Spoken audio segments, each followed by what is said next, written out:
Neydi 3. bölümün konusu genel itibariyle? Boşlukların tanrısı diye bir argümanı vardı. Siz bilimin açıklayamadığı yerlere ilahı koyuyorsunuz diyordu ateistler. Biz de dedik ki bilimin açıkladığı bir yer yok aslında. Bilimin açıkladığı şey sadece ne sorusunun cevabıdır. Olayın ne olduğunu gitgide daha ayrıntılı şekilde zoom girip göstermesidir. Bunu da bir sinema örneği üzerinden anlattık. Dedik ki bir şeyin bir sonraki şeyden hep önce gelmesi, bu korelasyon, bu ilişki öncekinin sonrakine sebep olduğunun delili değildir. Dolayısıyla bu bilimin, seküler bilimin en önemli ilahlarından bir tanesi. Sonuçları sebeplere vermek. Bununla ilgili elimizde hiçbir kanıt yok. Zannediyorum Karl Popper söylüyor. Disprovable diyor. Yani yanlışlanabilir ama henüz yanlışlanmadığı için doğru kabul ederiz bunu. Böyledir ha. Yani DNA'nın diyelim bölünmesinden önce ona yanına gelen enzimi görüyorsun ve ondan sonra bunu 1000 kere görüyorsun. Ondan sonra onu bu enzim bölmüştür diyorsun. Bu ispat edilebilir bir şey değildir. Anlamış mesela adam. Bunu bilim felsefeciler de söylüyor. Ama bu provable bir şey değildir diyor. İspatlanabilir bir şey değildir. Unprovable. Ama yanlışlığı ispatlanana kadar doğru kabul edersin. Yanlışlığı ispatlanmaktan kastı da şu değildir. Mesela ben şunu dediğim zaman arkadaş bu enzimde ilim irade yok. Adeninle timinin birbirine eşlemesi gerektiğini nereden biliyor? Dediğim zaman da bunu yanlışlama kabul etmiyorlar. Neden? Çünkü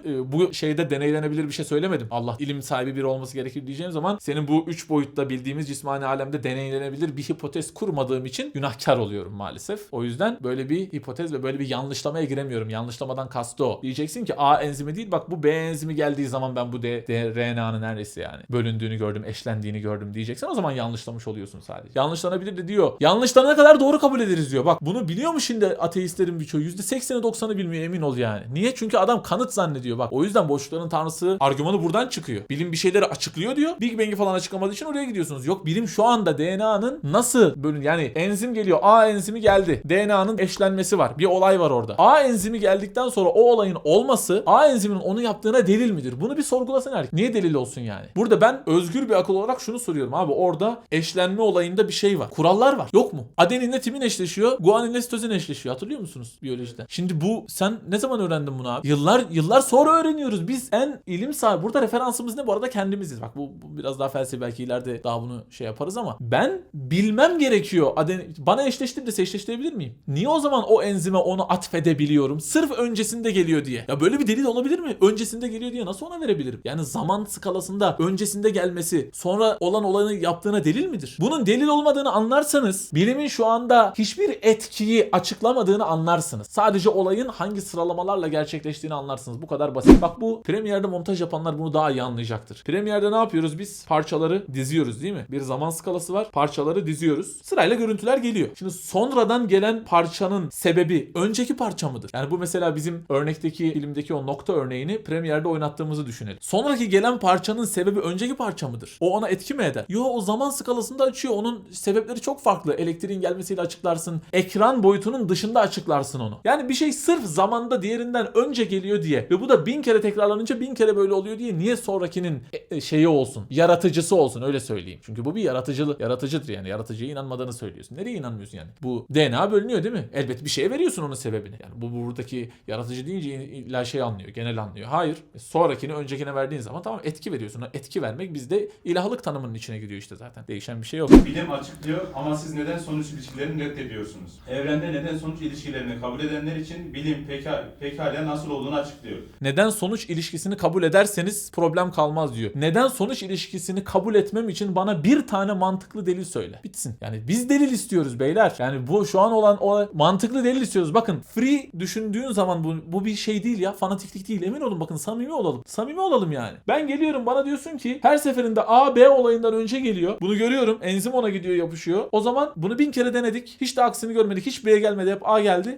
A yaptı o zaman diyorsun. Kim bu A diyoruz? Atomların bir araya gelmesinden ibaret bir şey diyorsun. Nasıl bilebilir sorusunu sorduğumuz zaman bu meşru bir soru olmuyor mu? Bunu lütfen şey olarak soralım yani. Öyle değil mi? Neden sonuç ilişkisini kabul ederseniz diyor. Niye kabul edeyim abi? İspatla bana. Mantıklı ispatla kabul edeyim. Hani dogmalar yoktu. İspatlanmadan bir şey yoktu. Ne olduk yani? Neden sonuç ilişkisini kabul etmiyoruz? Evet bu utanılacak bir şey mi? Pardon yani. Bu bir inançtır. Önceki şeylerin sonraki şeylere etki ettiğini iddia etmek bir inançtır. Bu kadar basit. Bunu Allah yapıyor demek inançsa o da inançtır ve öbürü ondan daha mantıksız bir inançtır bana göre. Bence bunu herkes kendi değerlendirebilir. Çünkü birinde ilim irade sahibi birine işteyse ben atfediyorum. Diğerinde sen atom yığınları olan bir şeye atfediyorsun. Hangisi daha mantıklı sen karar ver. Bu kadar. Ve bunu böyle sunalım. Mantıklı olanı insanlar karar versin. Dersi alanlar karar versin. Bunu söylüyoruz. Ama aynı şekilde aynı soruyu bilimsel kanıta sordun mu sen? Yani şunu Şunu söylese şu anda okutulan dersler değil mi bilim adamları, biz bunu bilemeyiz deseler, bu arada bunu bilim felsefeciler söyler. Bilenler söyler ama bu piyasada böyle değil. Pratikte böyle değil. İnsanların bundan haberi yok. İnsanlar açıklanıyor zannediyor. O yüzden God of the Gaps argümanlarını kullanıyorlar. Aynı şeyi bilimsel delil içinde söyleyebiliyor musun? Bir şey niye sırf diğerinden önce geldiği için biz ona etkiyi verebiliyoruz? Bunu nereden bilebiliriz? Bunu da bilemeyiz dersen benim için bu bölümde işte ise bir kısmı tamam olmuştur yani. Bunu da bilemeyiz diyeceksin ve bunu bilemeyeceğini söyleyeceksin insanlara. Bunu iddia etmenin ancak bir inanç olduğunu, bir şeylerin diğerinden önce geldiği için ona etki ettiğinin ancak bir inanç olduğunu, bunu hiçbir zaman bilemeyeceğimizi söyleyerek anlatacaksın o zaman o dersleri. Objektiflik adı altında değil. Arkadaşlar burada objektif olan sadece olgudur, olaydır, gözlemlediğimiz şeydir. Öncekinin sonrakine etki ettiği sadece bir inançtır. Bununla ilgili elimizde hiçbir delil yoktur. Mantıklı delil. Bunu diyerek anlatacaksın o zaman o dersleri. Bu kadar basit. Ama sen aynı sorgulamayı orada yapmıyorsun. Yani bunu lütfen bu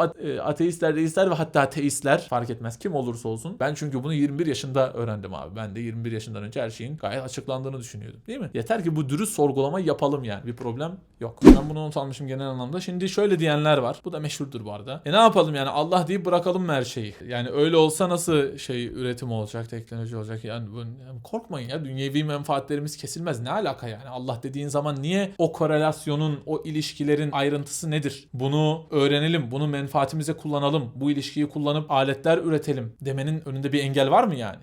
Ne engel var? Ne alakası var anlamıyorum ki yani.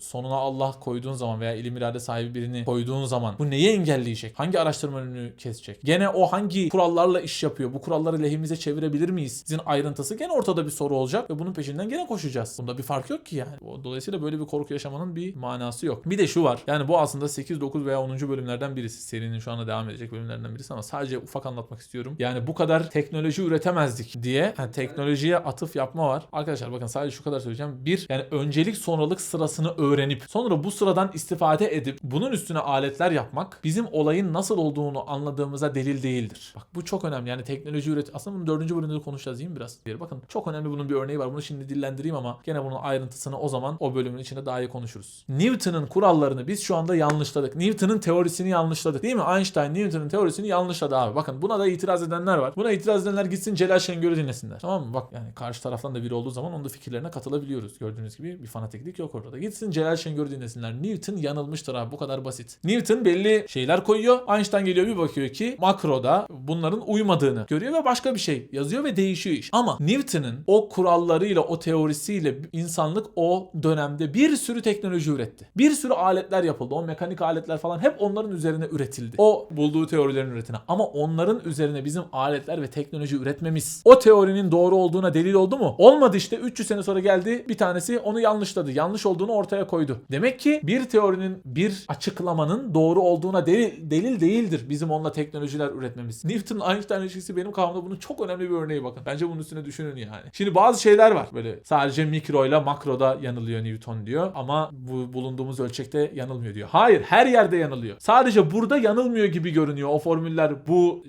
boyutta çalıştığı için, büyük boyutlara çıkmadan veya küçük boyutlara inmeden çalıştığı için biz onu yanılmıyor zannediyoruz. Ama genel hüküm anlamında yanılıyor, yanılmıştır. Einstein'ın getirdiği onu yanlışlamıştır diyoruz değil mi? Biz de diyoruz ki işte bunun teknoloji üretmeyle bir alakası olmadığını lütfen iyi anlayalım. Bakın bunu o bölümde daha ayrıntılı konuşuruz. Teknoloji üretmek dediğimiz bizim sıralamaları kullanıp o sıralamalarımızı lehimize geliştiren şeyler yapmak. Hep bunlar böyle oluyorsa ben bundan nasıl istifade ederim? Böyle yapabilirim. Onun nasıl olduğunu anladığım anlamına gelmiyor. Nasıl oluşunu açıkladığım, etkinin nereden geldiğini açıkladığım anlamına gelmiyor. Bakın bu çok önemli gerçekten. Dolayısıyla biz de diyoruz ki bizim bütün bu teknolojileri üretmemiz bu bilimsel metodun doğru olduğunu söylemez yani. Bunun testi değildir. Buna böyle bakmamamız gerekiyor diye bunu geçelim. Bu arada yani 7. bölümünde bu başka vecihten bir konusu olacak. Orada Dawkins'e gelen bir soru var. Bilimsel metodun doğru olduğunu nereden biliyoruz diye. Böyle sorular Batı'da sorulabiliyor bu arada. Yani bu alanda da bizden öndeler, onu söyleyeyim. Yani keşke bizde de böyle soruları biz sorduğumuz anda mürtet ilan ediliyoruz biliyorsun. Yani siz nasıl bilimsellik doğru, aman mürtet dinden çıktı, bilimsellik dininden çıktı. Hayır, sorgulama yok yani. İş kafasında o bilimsel olmalı diyor. Bir gerçeklik varsa bilimsel olmalıdır diyor ve sonra kendini inançsız olduğunu zannediyor ondan sonra. Mümkün mü yani? Sen inançlısın baba, başka bir şeye inanıyorsun. Bu kadar basit yani, öyle değil mi? Dolayısıyla orada bir soru var Dawkins'e ve onun verdiği bir cevap var. Onun üstüne işte bu teknoloji aklar mı diye başka bir vecihten bu sefer orada inceliyoruz. O 7. bölümün konusu.